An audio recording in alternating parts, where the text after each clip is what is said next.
Drew Peterson was born and raised in Bolingbrook, a suburb of Chicago, Illinois. After high school, Drew enlisted in the United States Army and in 1977 joined the Bolingbrook Police Department. Over the years, Drew made a name for himself in the department, eventually reaching the rank of sergeant. Upon joining the police force, Drew was assigned to various units, including the Metro Area Narcotics Squad. His dedication and skill in this field earned him recognition from his superiors, as he was awarded the Police Officer of the Year award in 1978. Drew's passion for being a police officer was evident throughout his career. His colleagues described him as a cop's cop who enjoyed working closely with his fellow officers and dedicated his life to serving and protecting the community. In 2007, at 53, he retired from the Bolingbrook Police Department, leaving behind a successful career and a lucrative pension of nearly $80,000 a year. Although Drew had a passion for law and order, being a police officer in the military and Bolingbrook, he also had a knack for attracting women. As a young man, Drew met his first wife, Carol Brown, in high school and married her in 1974. However, their marriage did not stand the test of time, and they divorced only 6 years later after Carol discovered Drew's infidelity. Before separating, Drew and Carol had 2 children, Stephen and Eric. In 1982, Drew met his second wife, Vicki Connolly, and married her. Their marriage, however, did not fare any better, and they divorced 10 years later in 1992. Drew met Kathleen Savio on a blind date, and the pair married in 2004. They had 2 children together, Thomas and Christopher. Initially, Drew was attentive and doting on Kate, always showering her with hugs and kisses and telling her how beautiful she was. However, as Drew and Kathleen's relationship progressed, his behavior towards her began to change. He started calling her ugly and a nutcase, according to Kathleen's friends and family. Around the same time Drew started to change towards his wife Kathleen, Drew met Stacy Kales, a 17-year-old working the night shift at a local hotel. Stacy, who had faced a forbidding upbringing, had lost 2 siblings before she turned 15, and in 1998, her mother disappeared. To Stacy, Drew brought a sense of stability and protection. With permission from Stacy's father, they started dating. Despite Drew being in a relationship with teenage Stacy, he was still married to Kathleen. One day, Kathleen received anonymous letters stating that she was the laughingstock of the town because her husband, Drew, was sleeping with a teenager. Kathleen was stunned, and she decided to confront Drew about the allegation. To her surprise, Drew did not deny having a 17-year-old girlfriend. Instead, he and Kathleen began discussing the possibility of getting a divorce after 9 years of marriage and 2 children. Due to their marital issues, Drew moved out of the home he shared with Kathleen. On the other hand, Stacy moved into Drew's new house, only a few blocks from Kathleen's. Shortly after Stacy and Drew moved in together, Stacy discovered she was pregnant. Determined to marry Stacy and embark on a new chapter in his life, Drew approached Kathleen for a divorce. After some deliberation, Kathleen agreed to sign the divorce papers, but only on one condition, that they would discuss the financial arrangements at a later time. On October 7, 2003, Drew and Kathleen's divorce was finalized. Just 2 weeks later, on October 23rd, Drew and Stacy exchanged vows in an intimate ceremony, marking the beginning of a new chapter in their lives. Drew seemed to revel in showing his hot young wife off to his former wife, often taking Stacy on bike rides past Kathleen's home, seemingly to remind her that he had chosen Stacy over her. The relationship between Drew and Kathleen continued to deteriorate. Between 2002 and 2004, there were several instances where the police were called to Kathleen's home to resolve issues between the two. These issues often revolved around custody and visitation matters related to their sons. On March 1, 2004, Kathleen Savio was found dead in her bathtub in the master bedroom suite of her home. The circumstances surrounding her death were deeply suspicious. However, Kathleen's death was ruled an accident by drowning, despite the absence of water in the tub. A coroner's jury decided this verdict based on the evidence presented, which included a statement by a police officer who vouched for Drew's character. The officer assured the jury that Drew was a good man and would never harm Kathleen. After Kathleen's death, Stacy Peterson and Drew had another child together. Apart from raising her 2 young children, Stacy also helped Drew with his and Kathleen's sons. However, things took a tragic turn in 2007 when Stacy went missing on Sunday, October 28th. Stacy had planned to assist her brother in painting her new apartment in Joliet, Illinois that day. However, she never showed up, causing concern among her family. When Stacy's brother reached out to her, he failed to receive an answer. This behavior was unusual. Stacy was known to never shut off her phone and always carried it. As the day progressed, without any contact from Stacy, her family reported her missing to the Illinois State Police. An investigation was immediately launched into the disappearance, and the detectives began questioning Stacy's husband, Drew. The detectives sought to gather any information that could help them locate Stacy. According to Drew, the last time he saw Stacy was on Sunday, October 27th, when he woke up to find her telling him she was heading to her brother's house to assist with a painting project. Drew claimed that he fell back asleep and was awakened by his children a while later. At approximately 9 p.m. that night, Drew asserted that Stacy called and informed him that she had left him for another man. She also stated that she had parked her car at the airport. In the months before Stacy's disappearance, Drew claimed that she had become increasingly distraught after the death of her beloved sister from cancer several months earlier. Stacy's behavior seemed to change during this time, which led Drew to believe that she had developed mental health issues. However, inconsistencies in Drew's account raised suspicion among Stacy's loved ones. Stacy's family and friends did not believe his claim that Stacy had left their children behind and fled with another man. In their hearts, they knew that she would never willingly abandon her children. Further, they believed that Stacy's distress was a natural response to the loss of her sister, rather than a sign of mental illness. As the investigation progressed, it became increasingly challenging for the detectives to make sense of what happened to Stacy. Everyone hoped that the young mother would resurface, bringing closure to a heartbreaking situation. After Stacy's disappearance, Drew took a leave of absence from the Bolingbrook Police Department. He ultimately retired from his job, allowing him to receive his full pension. Since Drew was never convicted of a crime related to Stacy's disappearance, he was allowed to retain his pension. During the early days of the investigation, conflicting accounts and rumors surrounding Stacy's disappearance emerged. However, one thing that stood out was Drew's unwavering stance. He adamantly denied having any involvement in her disappearance and maintained his innocence throughout the media frenzy. Meanwhile, Stacy's friends and family remained concerned about her whereabouts. They organized searches and posted flyers throughout the city, urging the police to help find her. The search for Stacy soon became a community effort, with people from all walks of life coming together to help find her. Despite the widespread efforts, no trace of Stacy could be found. The police conducted thorough investigations, searching ponds, several search warrants on Drew's home, and even using cadaver dogs. However, no evidence was found to suggest that Stacy had met foul play or had any involvement in her disappearance. Drew took every opportunity to speak publicly about the case. He appeared on Good Morning America with a message for Stacy, urging her to come forward and let the public know where she was. In an interview with Larry King, Drew referred to himself as the mom to his children, saying that he had taken on the roles of both parents since Stacy's disappearance. Drew portrayed himself as a victim, falsely accused by overzealous investigators and the media. His demeanor conveyed a sense of entitlement and arrogance, as if he believed he was above the law. 2 months after Stacy Peterson vanished without a trace, the police announced that Drew Peterson was the prime suspect in her disappearance. This news shocked the public, as Drew had previously been seen as a respected police officer and pillar of the community. In addition to the investigation into Stacy's disappearance, the authorities also announced that they were reopening the case of Drew's third wife, Kathleen Savio, who tragically died under mysterious circumstances. Illinois officials obtained permission to exhume her body on November 13, 2007, in order to carry out further investigations. Drew appeared on the Today Show following that day, vehemently denying any involvement in either tragedy. Despite mounting evidence to the contrary, he insisted that he was innocent and expressed his disbelief that Kathleen's death was being reclassified as a homicide. As the police investigation intensified, new information came to light that painted a darker picture of Drew's relationship with Kathleen. Kathleen's loved ones told investigators that Drew had threatened to kill Kathleen and make it look like an accident in order to avoid giving her half of his pension.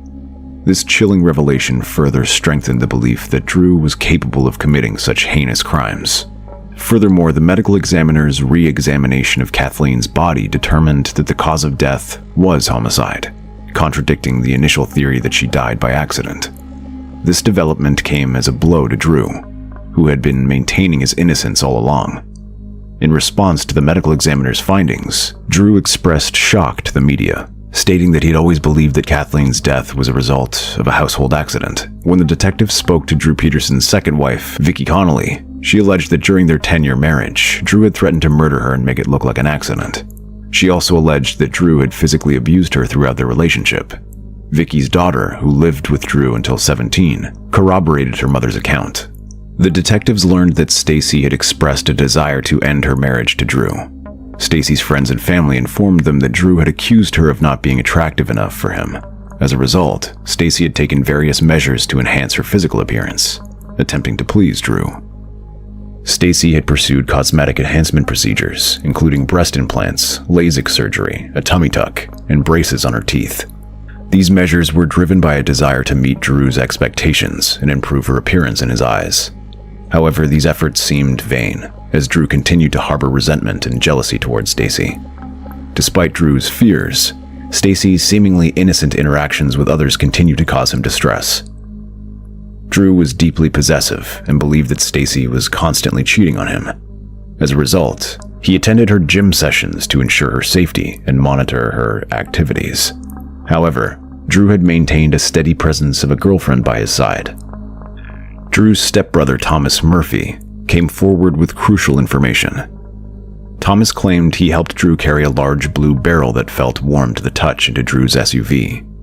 Afterward, Drew drove the vehicle and the barrel to an unknown location. Thomas's account was corroborated by Rick Mims, a friend of Drew's, who admitted that he and Drew purchased 3 blue 55-gallon plastic containers from their employer, a cable company, in 2003. Rick Mims also provided photos of these barrels to the detectives working on the case.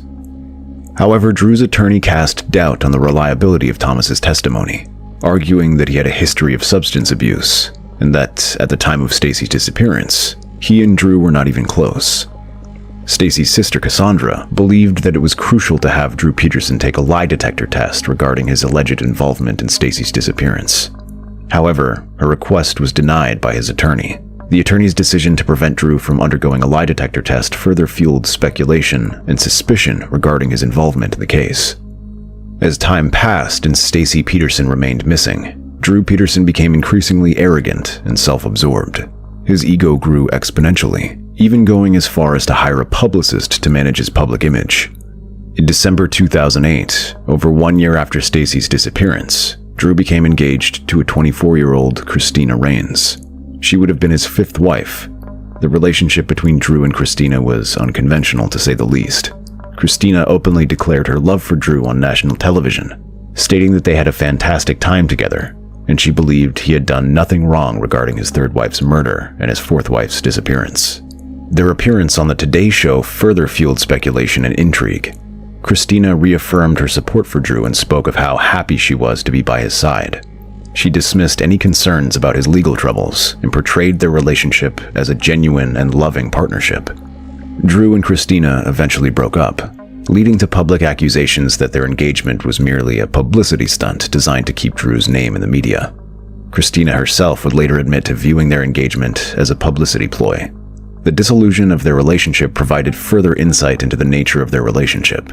It highlighted Drew's narcissistic tendencies and willing to manipulate public perception for his gain. On May 7, 2009, Drew Peterson was indicted by a grand jury and arrested and charged with the murder of Kathleen Savio, his then wife. His bail was set at $20 million. Despite his arrest, Drew maintained his innocence and joked about the situation, acting nonchalantly. Drew hired a powerful team of attorneys to defend him, who referred to themselves as the Dream Team. In 2012, Peterson went on trial for the murder of Kathleen. According to the prosecution, Peterson murdered his ex-wife and then placed her body in a bathtub after she died. The timing of Kathleen's death was suspicious, as it occurred during the midst of a divorce settlement process. Kathleen was set to receive half of Peterson's pension as part of the settlement. The prosecutor presented evidence to the jury, highlighting the time of Kathleen's death and its significance in the divorce proceedings. They argued that Drew's actions were motivated by greed and a desire to retain control over his assets. Although hearsay statements are ordinarily not allowed in trials, the unique circumstances surrounding Kathleen Savio's death allowed a pastor to testify that he had consulted with Drew and his wife, Stacy, during their marriage. On one occasion, shortly before Stacy went missing, they met for coffee. During that conversation with the pastor, Casey confided in the pastor that the weekend Kathleen Savio died, Drew came home dressed in black and dumped women's clothing into the washing machine.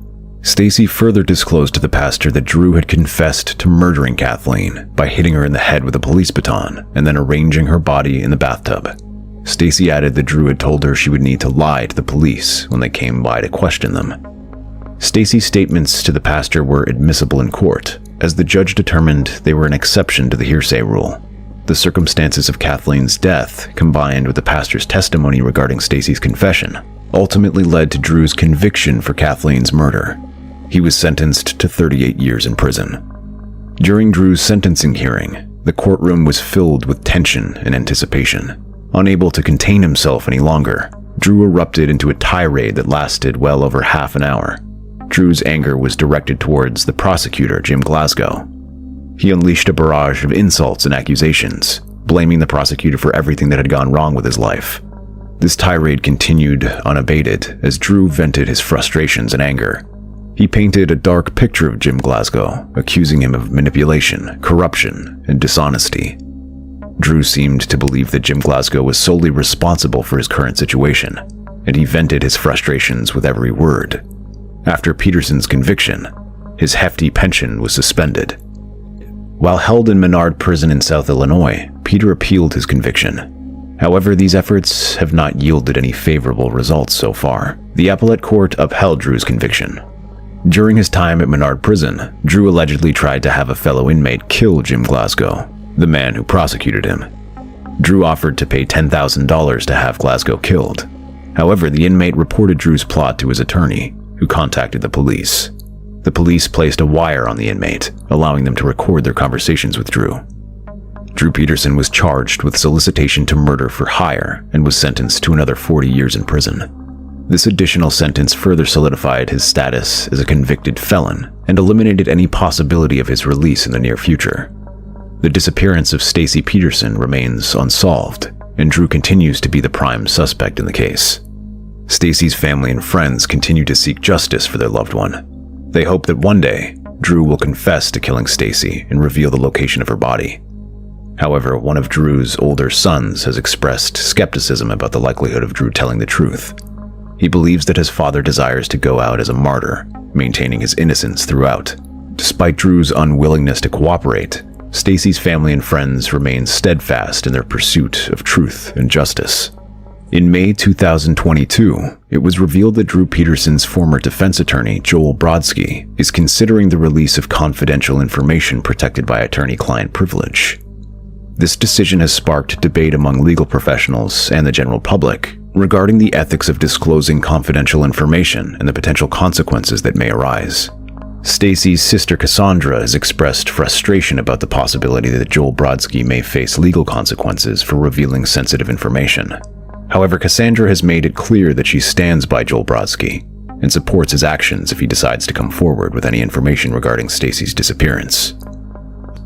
Joel Brodsky is under a continuing gag order not to disclose anything Drew Peterson shared with him confidentially. It is not clear if Joel Brodsky actually knows any information about the whereabouts of Stacy Peterson, although he has claimed that he does. Joel Brodsky has stated, "I know everything about both of his wives. I feel bad that Drew Peterson is still not taking responsibility, and Stacy Peterson is still missing. I'm thinking about maybe revealing what happened to Stacy and where she is." This potential disclosure of confidential information raises ethical and legal concerns.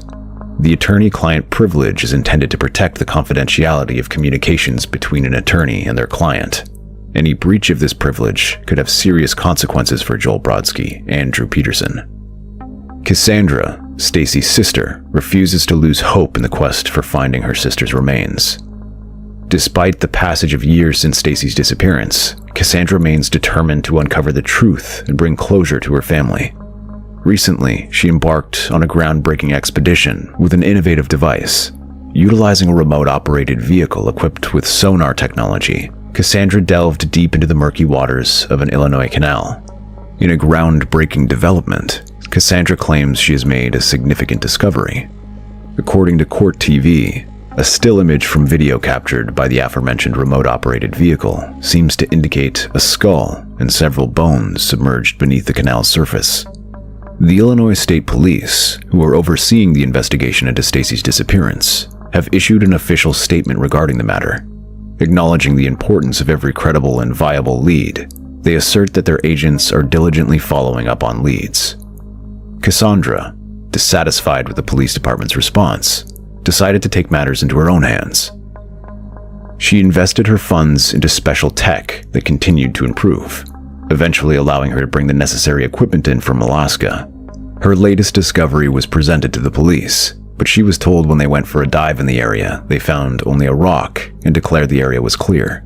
Despite the police's disinterest, Cassandra remains hopeful for the search for her sister's body. In an effort to raise funds to continue the search, Cassandra launched an online fundraiser to retrieve the remains from the bottom of the canal. According to Cassandra, her sole desire is for Stacy to find peace. She wants her sister to have a proper burial, allowing her loved ones to find closure and say goodbye.